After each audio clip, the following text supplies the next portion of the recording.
बिस्मिल्लाहिर्रहमानिर्रहीम। अस्सलाम वालेकुम class. Welcome to data communication and computer networks course. Data communication and computer network के course का ये हमारा लेक्चर नंबर 8 है। अपने प्रीवियस लेक्चर के अंदर हमने डिस्कस किया कि वेब क्या होती है और एचटीटीपी प्रोटोकॉल क्या है। अपने चैप्टर नंबर 2 के अंदर बेसिकली हम डिस्कस कर रहे हैं कि एप्लीकेशन लेयर क्या होती है। अपने प्रीवियस लेक्चर के अंदर हमने डिस्कस किया कि जब दो प्रोसेसेस आपस में कम्युनिकेट कर रहे होते हैं तो वो किस तरह से कम्युनिकेट कर रहे होते हैं, वो जो मैसेजेस कम्युनिकेट कर रहे होते हैं वो मैसेजेस कैसे स्ट्रक्चर होते हैं, और उन मैसेजेस में जो सेंटेक्स यूज होता है वो सेंटेक्स एक्चुअली क्या है, और हर जो फील्ड है उसका मतलब क्या है। ये बेसिकली आपका जो एप्लीकेशन लेयर का प्रोटोकॉल है वो डिसाइड करता है। तो हमने अपना जो प्रीवियस लेक्चर के अंदर पहला एप्लीकेशन लेयर प्रोटोकॉल पढ़ा है, that is hyper text transfer protocol, that is HTTP.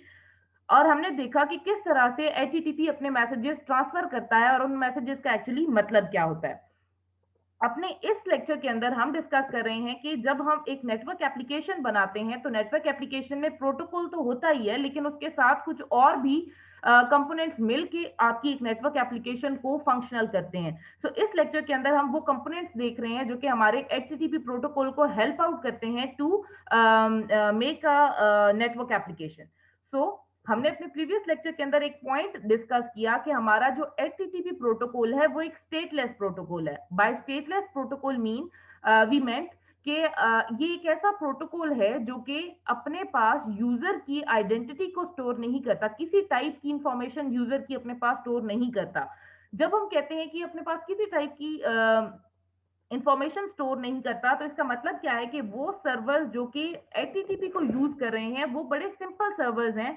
उनके पास कोई ऐसा टास्क नहीं है जो जिसके अकॉर्डिंग उन्हें यूजर की स्टेट को मेंटेन करना या उनकी किसी सॉर्ट की इंफॉर्मेशन को अपने पास मेंटेन रखना है। इसका मतलब है कि हाँ, जो इंजीनियर्स हैं जो कि सर्वर डेवलप कर रहे हैं उनके पास ये चॉइस है कि वो एक हाई परफॉर्मेंस सर्वर डेवलप कर सकें जो कि maximum number of TCP connections establish करके मैक्सिमम नंबर ऑफ यूजर्स को एंटरटेन कर सके।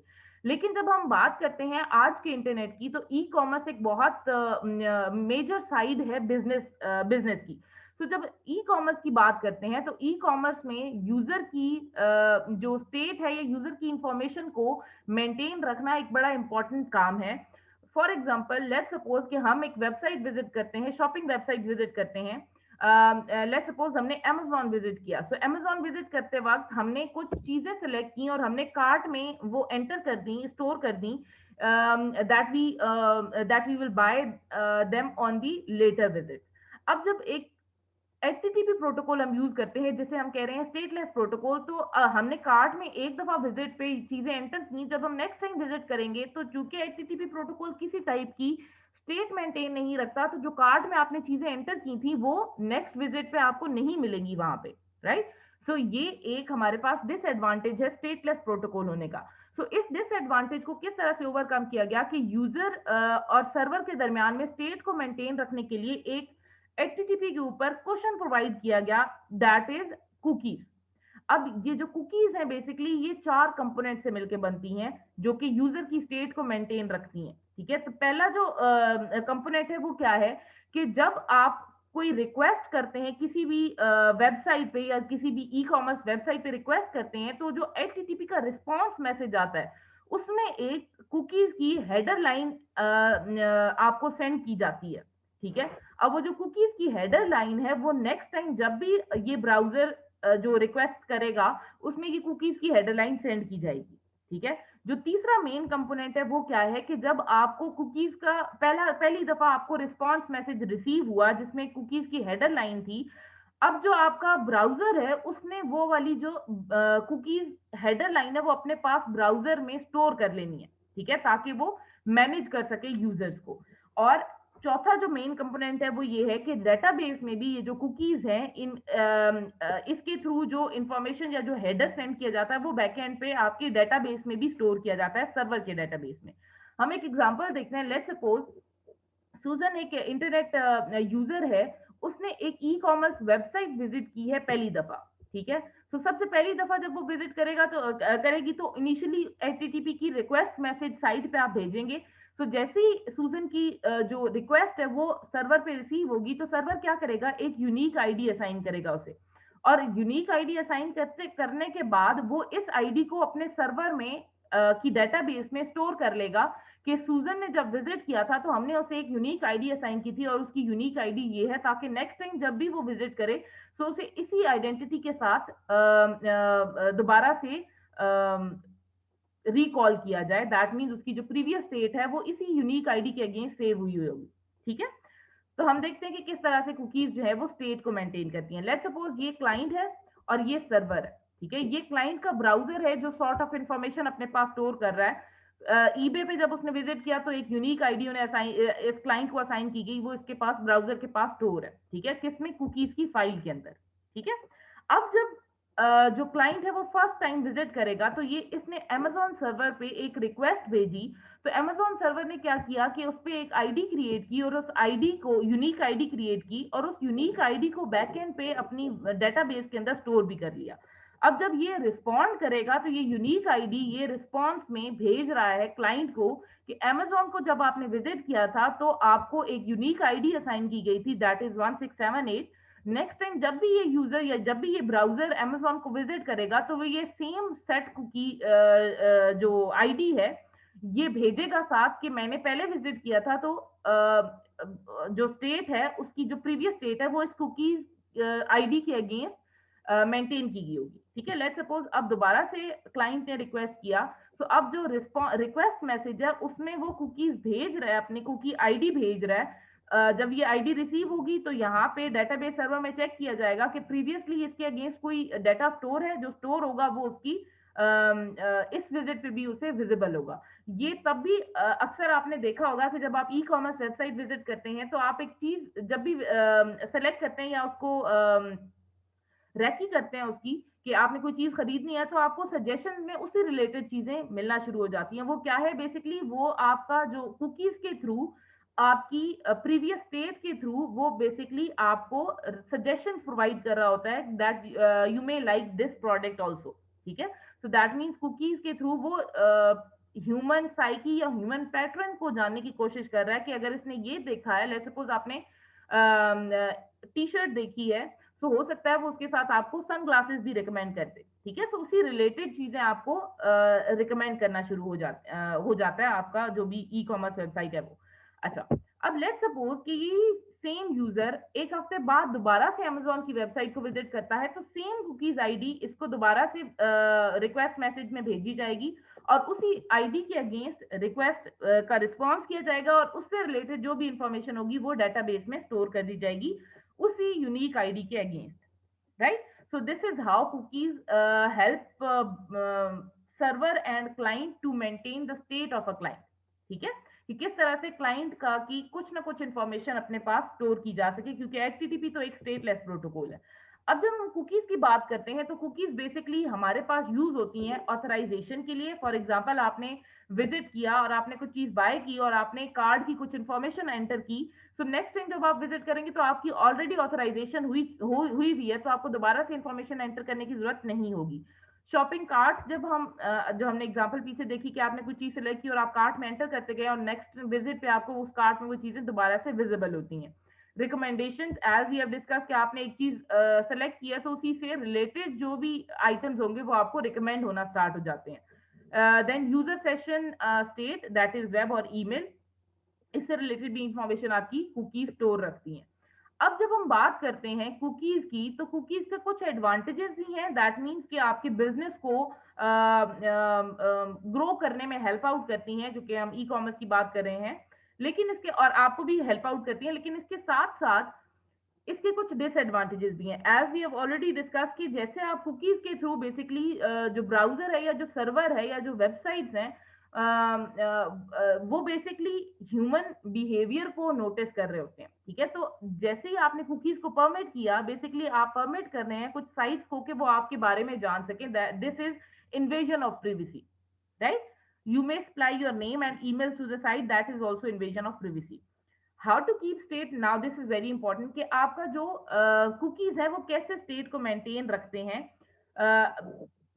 जैसे कि हमने डिस्कस किया कि हमारे पास प्रोटोकॉल के जो एंड पॉइंट्स है, क्लाइंट और एक सर्वर है, दोनों क्लाइंट या जो सेंडर और रिसीवर है वो जब भी आप मल्टीपल ट्रांजैक्शंस करेंगे उसकी स्टेट अपने पास मेंटेन रखता है। ब्राउजर क्लाइंट साइड पे ब्राउजर और सर्वर साइड पे जो डेटाबेस है वो मेंटेन रखती है यूजर की स्टेट को।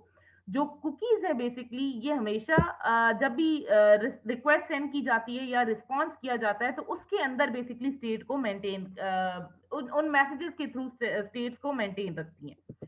अच्छा, अब हम नेक्स्ट टॉपिक पे आते हैं। जब हमने बात की कि एचटीटीपी प्रोटोकॉल को फंक्शनल करने में कुछ ऐसे कंपोनेंट्स हैं जो कि हेल्प आउट करते हैं, तो उसमें पहला हमने पढ़ा कुकीज। दैट इज कि जो हमारे एचटीटीपी का एक फीचर है दैट इट इज स्टेटलेस, उसको ओवरकम करने के लिए हमने कुकीज का जो कॉन्सेप्ट है वो डिस्कस किया।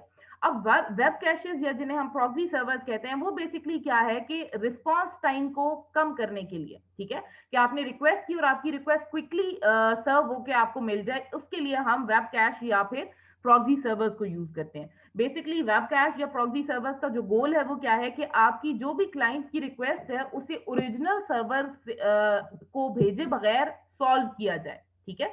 जैसे कि हम देखते हैं कि अगर आपका एक क्लाइंट है उसने रिक्वेस्ट की है तो यहाँ पे ये ओरिजिनल सर्वर है, ठीक है, ये एक प्रॉक्सी सर्वर है। तो सबसे पहले जो हमारी रिक्वेस्ट है वो प्रॉक्सी सर्वर के पास जाती है। प्रॉक्सी सर्वर बेसिकली किसी भी ऑर्गेनाइजेशन के अंदर होता है या किसी भी एक आईएसपी के अंदर होता है जो कि आपके क्लाइंट के नजदीक होता है, ठीक है। तो जैसे ही क्लाइंट ने रिक्वेस्ट भेजी, अगर वो रिक्वेस्ट आपके प्रॉक्सी सर्वर, वो जो पेज आपने रिक्वेस्ट किया वो प्रॉक्सी सर्वर के पास होगा तो प्रॉक्सी सर्वर डायरेक्ट रिप्लाई कर देगा यहीं से, ठीक है, वो ओरिजिनल सर्वर तक आपकी रिक्वेस्ट नहीं भेजेगा। लेकिन अगर लेट्स सपोज आपने एक पेज विजिट रिक्वेस्ट किया जो कि प्रॉक्सी सर्वर के पास नहीं है, तो उस केस में आपका जो प्रॉक्सी सर्वर है वो रिक्वेस्ट करता है ओरिजिनल सर्वर से कि फला पेज की रिक्वेस्ट किया गया है वो भेज दिया जाए। तो प्रॉक्सी सर्वर को वो पेज वापस भेज दिया जाता है। उस पेज की एक कॉपी प्रॉक्सी सर्वर अपने पास रखता है और बाकी जो कॉपी है, दूसरी कॉपी, वो क्लाइंट को भेज दी जाती है। अब नेक्स्ट टाइम अगर सेम पेज रिक्वेस्ट किया जाएगा तो आपका प्रॉक्सी सर्वर खुद ही उसका रिप्लाई कर देगा, वो आपके ओरिजिनल सर्वर पे नहीं जाएगा। तो इस तरह से क्या होता है कि जो कि ओरिजिनल सर्वर तक आपकी रिक्वेस्ट रिवर्स नहीं कर रही होती, तो उसकी वजह से आपका जो रिस्पॉन्स टाइम है वो रिड्यूस हो जाता है और आपकी रिक्वेस्ट जो है वो जल्दी सर्व कर दी जाती है, ठीक है। तो जो आपका क्लाइंट्स है वो सेटिस्फाई होते हैं। सो यूजर सेट ब्राउजर, किस तरह से हम प्रॉक्सी सर्वर्स को अपने नेटवर्क के अंदर इंट्रोड्यूस करते हैं। जो आपका ब्राउजर है उसमें बेसिकली सेटिंग की जाती है कि आपकी जो रिक्वेस्ट है, बजाय इसके कि आपकी रिक्वेस्ट ओरिजिनल सर्वर पे ट्रांसफर की जाए, आपकी रिक्वेस्ट जो आपके कैश सर्वर हैं या जो आपके प्रॉक्सी सर्वर्स हैं उन तक भेजी जाए, ठीक है। Browser send all the HTTP request to the cache object in the cache if the object is present in the cache. तो आपका जो कैश है या जो प्रॉक्सी सर्वर है वही आपके ऑब्जेक्ट को रिटर्न कर देगा। अदरवाइज जो रिक्वेस्ट है वो आपके ओरिजिनल सर्वर को भेजी जाएगी और जो रिक्वेस्ट है वो प्रॉक्सी सर्वर को वापस भेजी जाएगी, उसका रिस्पॉन्स भेजा जाएगा और प्रॉक्सी सर्वर इन रिटर्न वो ऑब्जेक्ट क्लाइंट को भेजेगा, ठीक है। हम देखते हैं कैसे। ओके, हम इसको क्लियर करते हैं। ओके, सो सबसे पहले क्लाइंट ने रिक्वेस्ट भेजी और वो रिक्वेस्ट प्रॉक्सी सर्वर के पास नहीं थी, जो पेज था वो प्रॉक्सी सर्वर के पास नहीं था। सो प्रॉक्सी सर्वर ने फर्दर रिक्वेस्ट की कि ओरिजिनल सर्वर को कि वो पेज वापस भेज दिया जाए। जब पेज भेजा गया तो एक कॉपी प्रॉक्सी सर्वर ने अपने पास रखी और एक कॉपी उसने क्लाइंट को भेजी। अब लेट्स सपोज एक दूसरा क्लाइंट है, वो सेम पेज रिक्वेस्ट करता है, ठीक है। तो अब इस क्लाइंट ने रिक्वेस्ट किया पेज, सो चूंकि ये पेज दोबारा इसी प्रॉक्सी सर्वर के पास पड़ा हुआ था तो इसने दोबारा ओरिजिनल सर्वर से रिक्वेस्ट नहीं की, बल्कि उसने वहीं से प्रॉक्सी सर्वर ने ही रिप्लाई भेज दिया, ठीक है।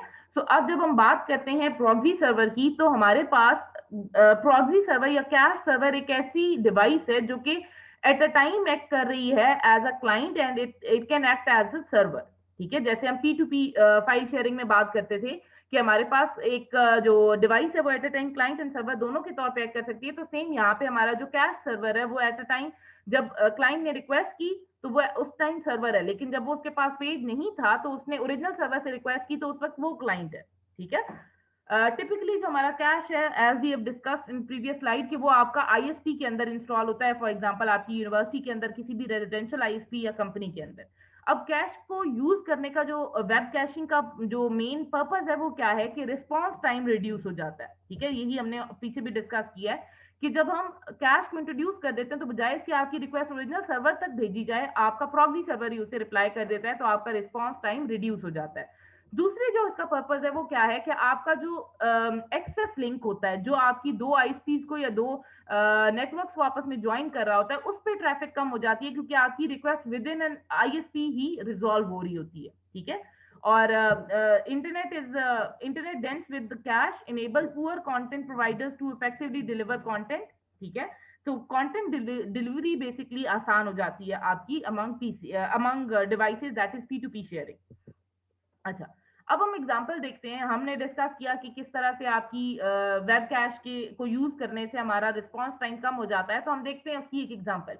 लेट्स सपोज कि हमारे पास एक ऑब्जेक्ट साइज है, एक जो ऑब्जेक्ट रिट्रीव करना है, ये जो एक ऑब्जेक्ट रिक्वेस्ट किया जाएगा उसका साइज है 100K का, ठीक है, के बिट्स का। Average request rate from the browser to the original server is 15 request per second, ठीक है। कि आपकी जो ओरिजिनल सर्वर ब्राउजर से सर्वर तक रिक्वेस्ट भेजी जाती है, एक सेकंड के अंदर 15 रिक्वेस्ट भेजी जाती है, ठीक है। Average data rate to the browser is 1.50 Mbps and RTT from the institutional router to the original server is 2 seconds. Round trip time हमारा 2 सेकंड्स का है। और जो एक्सेस लिंक है, ये लिंक है जो कि दो राउटर्स को आपस में ज्वाइन कर रहा है, इट इज 1.54 MB, ठीक है। तो अब हमने बेसिकली लैन यूटिलाइजेशन, बेसिकली ये हमारी लैन यूटिलाइजेशन है, ठीक है। हमने ये भी चेक करना है और फिर हमने देखना है कि एक्सेस लिंक कितना यूटिलाइज, ये लिंक कितना यूटिलाइज हो रहा है, ये भी हमने देखना है, ठीक है। सपोज हमारे पास जो ये लैंड लिंक है, इट इज 10 Mbps। अब हम कैलकुलेशंस करते हैं। यहाँ पे जो कॉन्सिक्वेंसेस बताए गए हैं इस सारे सिनेरियोज को, जो हम अभी कैलकुलेट भी करते हैं, कि जब लैन को यूटिलाइजेशन की हम बात करते हैं तो ओनली 15% लैन इज यूटिलाइज, और एक्सेस लिंक जो है वो हमारा 99% यूटिलाइज होता है। दैट मीन्स जो इंटरनल लिंक है, जो आपकी ट्रैफिक, जो आपकी रिक्वेस्ट है वो यहाँ से कहीं भी सर्व नहीं हो रही, बल्कि जो भी रिक्वेस्ट है वो outside the network he resolve होकर आ रही है। इसकी वजह से जो आपका ये वाला एक्सेस लिंक है ये डेंसली पॉपुलेटेड हो जाता है। तो आपको जब कोई और इंफॉर्मेशन सेंड करनी होगी इससे इसके अलावा, तो आपका ये जो एक्सेस लिंक है इस पे कंजेशन बढ़ जाएगी, जिसकी वजह से आपका डिले बढ़ता जाएगा, ठीक है। सो ये एक बहुत बड़ा प्रॉब्लम है। अब हम देखते हैं कि ये प्रॉब्लम हमने जो कैलकुलेशन की है ये कैसे की है। सबसे पहले हमने कहा कि हमारी 15 रिक्वेस्ट पर सेकेंड ट्रांसफर हो रही है, ठीक है। और हर रिक्वेस्ट का जो हमारा साइज है वो कितना है, 100K बिट्स का। तो हमने यहाँ पे 100 और K इज 10⁻3, तो हमने यहाँ पे K को कन्वर्ट कर लिया है 10⁻3 में, ठीक है, बिट्स पर रिक्वेस्ट, ठीक है। एक 15 रिक्वेस्ट पर सेकंड जा रही है और हर रिक्वेस्ट हमारी 100K बिट्स की है, ठीक है। अच्छा, उसके बाद हमने कहा कि जो आपका जो लैन एरिया का लिंक है जिसके ऊपर ये रिक्वेस्ट ट्रेवल कर रही है वो है 10 Mbps का, ठीक है। 10 Mbps का मतलब है 10 और MB is 6, तो आगे हमारे 6 जीरो। अब जब हमने कैलकुलेशन की तो हमारे पास यहाँ पे ये बनते हैं 5 जीरो, ये कटिंग हो गई और ये कटिंग हो गई। बिट्स से क्रॉस हो गई, रिक्वेस्ट से क्रॉस हो गई, एंड सेकंड से क्रॉस हो गया। पीछे बचा हमारे पास 15/100, ठीक है। तो ये बचा हमारे पास 1/100 इज परसेंट, तो हमारे पास जो लैंड यूटिलाइजेशन है इट इज 15% ओनली, ठीक है। अगर हम बात करें तो ये तकरीबन 0.15 बनता है, विच इज वेरी लेस, जिसका जो अगर हम डिले कैलकुलेट करें तो ये मिली सेकेंड्स के अंदर डिले आएगा, ठीक है, विच इज वेरी निग्लिजिबल। तो हम कह रहे हैं कि जो यहाँ पे डिले है वो तो बहुत कम है। जब रिक्वेस्ट यहाँ से यहाँ भेजी जा रही है तो उसमें तो कोई डिले नहीं है, लेकिन जब वो रिक्वेस्ट एक्सेस लिंक पे जाती है, तो जब एट अ टाइम रिक्वेस्ट जा रही है तो जो एक्सेस लिंक है ये ऑलमोस्ट 99% तक इसको यूटिलाइज किया जा रहा होता है, विच इज अगेन हमने जो कंजेशन को डिस्कस किया था, तो यहाँ पे हमारा लिंक कंजेस्टेड हो जाएगा, जिसकी वजह से डिलेज बढ़ते जाएंगे। ओके, अब हम कैलकुलेट करते हैं एक्सेस लिंक को, कि एक्सेस लिंक कैसे यूटिलाइज होता है। हमारा एक्सेस लिंक है 1.54, ओके, एक्सेस लिंक है 1.54 MB का। तो हम कैलकुलेशंस करेंगे तो बाकी हमारी 15 रिक्वेस्ट पर सेकंड और हर रिक्वेस्ट हमारे पास कितनी है, 100K बिट्स की है, और जो हमारा एक्सेस लिंक है इट इज 1.54 MB, ठीक है। तो जब हम कैलकुलेशंस करेंगे तो यहाँ पे है MB 10⁶ एंड दिस इज 10⁵, तो यहाँ पे बच जाएगा 10⁶, जब क्रॉस होगा तो यहाँ पे सिर्फ 10 बचेगा, ठीक है। तो 10 इंटू 1.54 बनेगा 15.4। जब 15.4 को आप डिवाइड करेंगे 15 को 15.4 से डिवाइड करेंगे, दैट इज अप्रोक्सीमेटली 97%, ठीक है। 9.7 आएगा। अगर आप इसको परसेंट में डिवाइड चेंज करेंगे तो मल्टीप्लाई बाय 100 डिवाइडेड बाय 100, तो परसेंट इज 1/100, तो 97% तकरीबन हमारे पास जो रिक्वेस्ट ये एक्सेस लिंक है ये यूटिलाइज हो रहा है, which is a big problem, ठीक है। कंजेशन बढ़ जाएगी। तो हम टोटल डिले की अगर बात करें तो कुछ डिले यहाँ पे आएगा इंटरनेट तक रिक्वेस्ट भेजने के लिए, कुछ डिले हमारा एक्सेस डिले आएगा और कुछ डिले हमारा लैंड डिले है। तो ये सारे डिलेज मिलके हमारे टोटल डिले को कंप्यूट करते हैं, which is more than usual. So इस प्रॉब्लम को सॉल्व करने के लिए क्या किया, दो सॉल्यूशंस हो सकते हैं। पहला सॉल्यूशन क्या है कि हम ये जो लिंक है एक्सेस लिंक, इसको फैक्टर कर दें, दैट मीन्स इसको हम इंक्रीज की जो बैंडविड्थ है वो हम बढ़ा दें, ठीक है। तो लेट्स यहाँ पे हमने क्या किया कि हमने जो बाकी इंफॉर्मेशन है वो सेम रखी है, हमने एक्सेस लिंक को सिर्फ 1.54 MB से 154 MB कर दिया, ठीक है। तो हमने ये जो पाइप है इसको फैटर कर दिया, दैट मीन्स हमने बैंडविड्थ है इसे बढ़ा दिया। तो अब क्या होगा कि हमारी जो लैंड यूटिलाइजेशन है वो तो स्टिल 15% है, लेकिन एक्सेस यूटिलाइजेशन हमारी 9.9% हो गई है, which is quite less than the previous example. ये हमारा काम यहाँ पे सॉल्व हो जाता है, लेकिन ये जो हमारे पास सोल्यूशन है इट इज वेरी कॉस्टली, ठीक है। Increasing access link speed is very costly. So इस प्रॉब्लम को इस तरह से सॉल्व करने की बजाय एक और सोल्यूशन दिया जाता है, that is introducing local web cash. इसका क्या मतलब है कि आपकी रिक्वेस्ट बजाय इसके कि यहां से यहां पे ट्रेवर्स करके जाए, आप एक लोकल वेब कैश अपने पास रखें जो कि अपने पास इंफॉर्मेशन स्टोर रखे, और जब भी कोई यूजर इंफॉर्मेशन के लिए रिक्वेस्ट करता है तो पहले आपकी रिक्वेस्ट यहाँ पे आएगी, दैट मीन विद इन लैन आपकी रिक्वेस्ट सॉल्व हो जाए। अगर वो रिक्वेस्ट सॉल्व नहीं होती तो फिर आप अपनी जो रिक्वेस्ट है वो इस एक्सेस लिंक पे भेजेंगे, which could be few requests, not all the requests to the access link.